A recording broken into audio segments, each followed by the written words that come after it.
This is the third part of the course where we will be deploying our web application model on Heroku. So before we start with Heroku, we have to understand and use some of the files which are like the commands for Heroku to understand and attach or deploy our code with the server. Let's start with runtime.txt and procfile. So runtime.txt is basically just telling Heroku which language or which base it is to use when the server is getting set up. So we have defined Python with the version. Now the second file is procfile. So procfile is the mechanism for declaring what commands are run by your application in Heroku platform. The commands that I specified in last part in our Django application, like the manage.py run server or maybe manage.py migrate, these commands are actually executed in Heroku's server using the procfile. So you can see that there is a GUnicorn specified telling that use the mysite.wsgi Python file and run those commands. So when these two are actually, made and set up, then we can go for our Heroku deployment. Last thing that sometimes goes unnoticed is that in your project settings.py file, always try to see if your debug is in true or false mode. Now you can see that there is a security warning also saying don't run with debug turned on in production, meaning when deploying. So you have to change the value to false here. Once you have done that, you might be noticing that, yeah, my God, what is this? Yeah, so where did this come from? Attritiononly.herokuapp.com. So I will tell you where this has actually come from and why this has to be specified here. So let's go to the Heroku. Yeah. So you can see that this is my, GitHub. And once you have actually made your Django backend or Django application, you have to upload that in your one of the repositories inside your GitHub account. So once the repo is finalized and you have made the changes, what you can do is go to your Heroku. If you haven't made an account, just make an account. It asks for really less information and it's easy to make one. And then the next step would be on your dashboard. In the top right corner, you can see there's a new telling you to create a new app. So you can put any name here.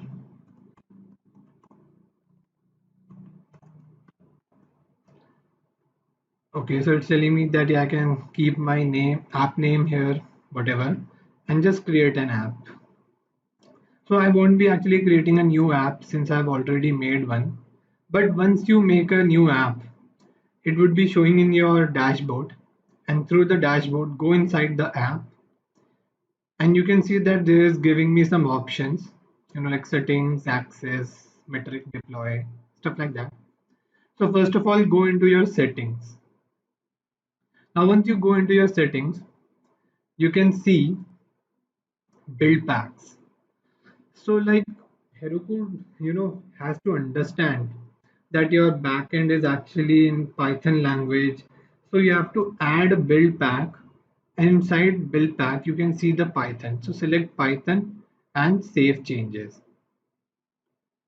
So I've already done that. So it's showing me Heroku/Python build pack is already installed or used. Then the next thing is you open app.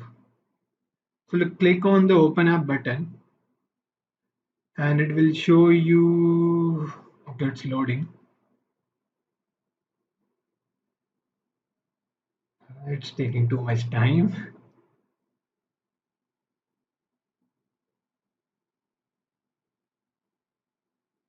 Wow.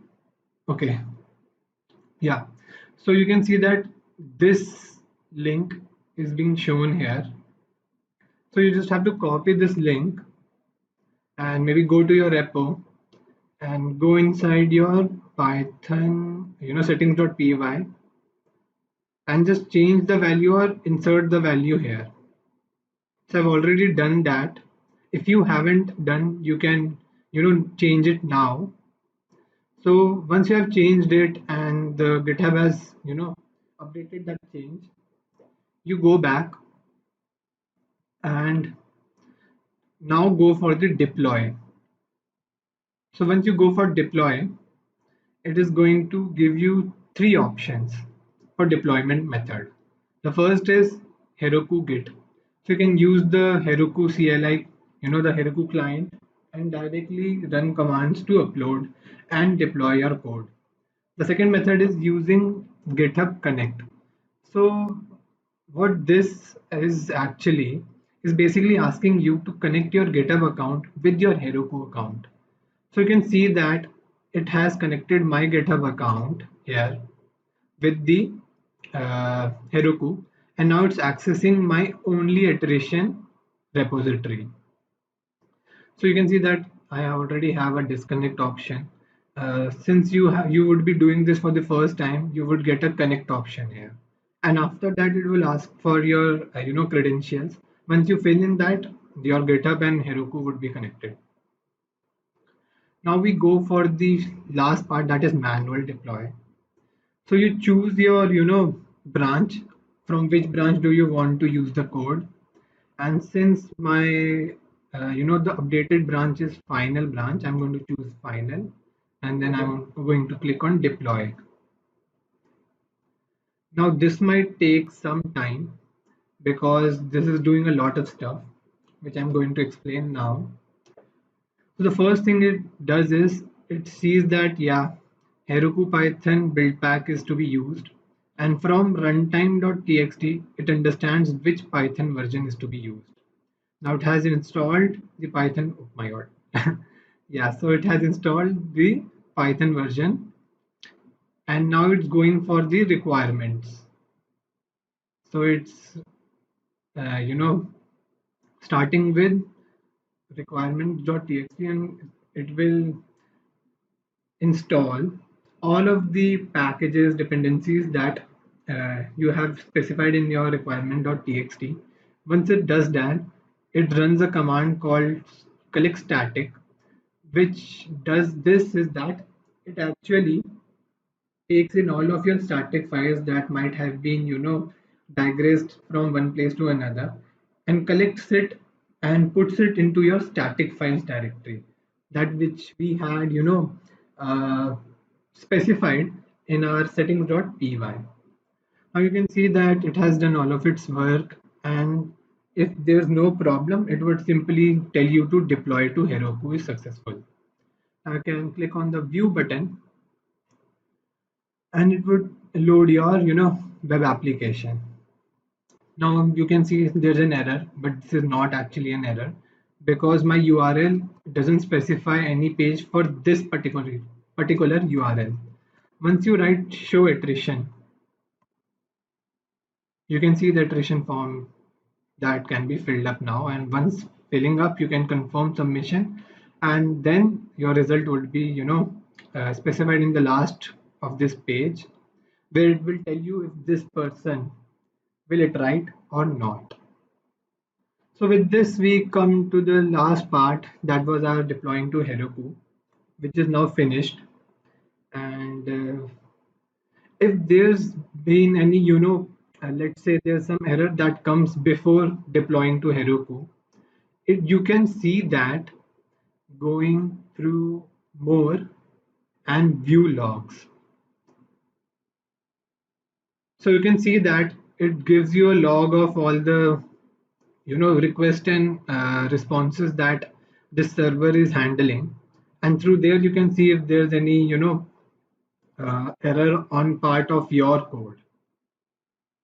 So yeah, this was the last part, and with this we finish our course on iteration. Thank you.